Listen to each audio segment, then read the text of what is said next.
Hey there. Um, this is kind of an impromptu video. I was planning on releasing a video tomorrow on statistics, and then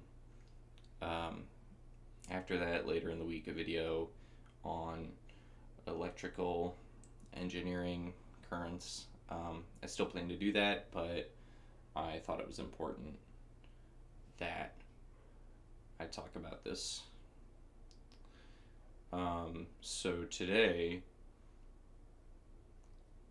the NIH, which, if you don't know, for anyone who doesn't know, is the National Institute of Health, was almost cut down to a funding of 15%. Okay. Um, the NIH influences so much when it comes to institutions and research. This includes medical schools, universities, research institutions. Tons of places get grants that do very, very important research. Anything from cancer research, AIDS research, COVID research. This isn't pharmaceutical for-profit work. This is non-profit work. This is a thing that people devote their entire lives to. And this is not me trying to say anything or get political at all. No, this is purely about learning. This is about research. This is about education.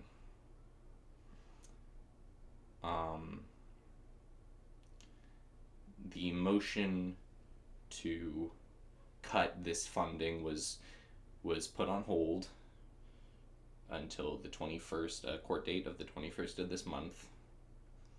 And if it goes through, there will be countless people who are first out of work. But on top of that, countless projects that seek to purely better the world that will be no longer funded. Institutions that do so much great work that will no longer be able to function, research institutions. And a number of people who I'm very close to rely on this kind of funding for their careers to continue to do this kind of important work.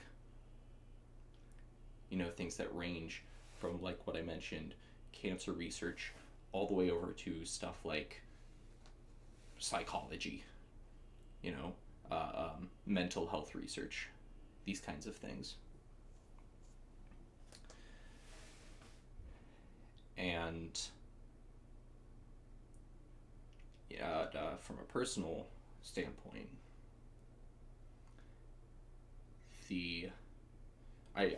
I work with a research institution, the research group in that institution, and we're very close to publishing a paper. And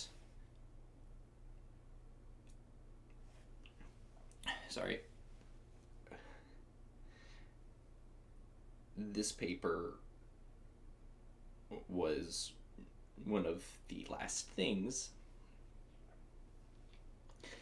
that my mentor, one of the last projects that my mentor ever started before he passed away.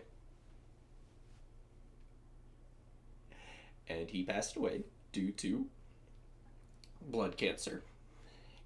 And he, spent his life setting up these projects. Spent his life trying to make the world a better place, not trying to make money, not trying to be famous, just trying to publish papers to get good work out there to help people. Not himself, other people. And he is now a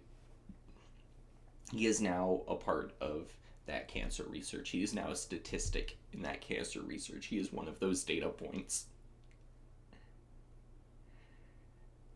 And the thought of not only his work, but after he was gone, the information that he could contribute to research being stopped, being halted, being thrown away is heartbreaking, is difficult, and it is in some ways infuriating. But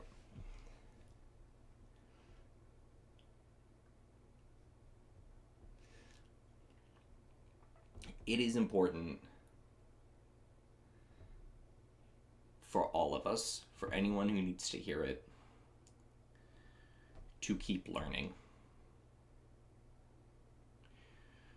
to keep pushing further, to keep learning more, to research more, to understand more. Because things like math, things like physics, any form of education isn't just about a grade. It's not just about passing a class or getting a degree. It's not about getting the good job. It's about understanding the world. There's an entire field of mathematics known as category theory. An amazing book, The Joy of Abstraction. You know, I recommend reading it. It's all about how category theory analyzes the world through a lens of mathematics. It's not just about numbers. It's about critical thinking. So, please, I urge all of you,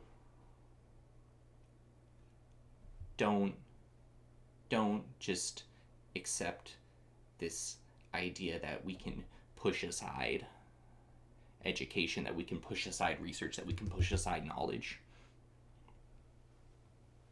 Because places like this, places like these institutions, like these universities,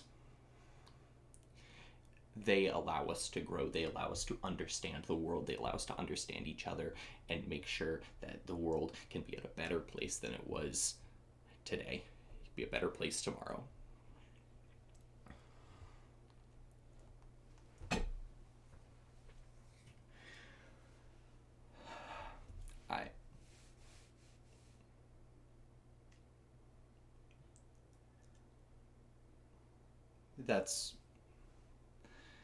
That's all I wanted to say. So please, everyone, don't stop learning. Don't stop taking education seriously. And please don't take all of these great things, all of these great opportunities that we have for granted. Because they're amazing things that allow us all to connect and grow. Thanks. And bye-bye.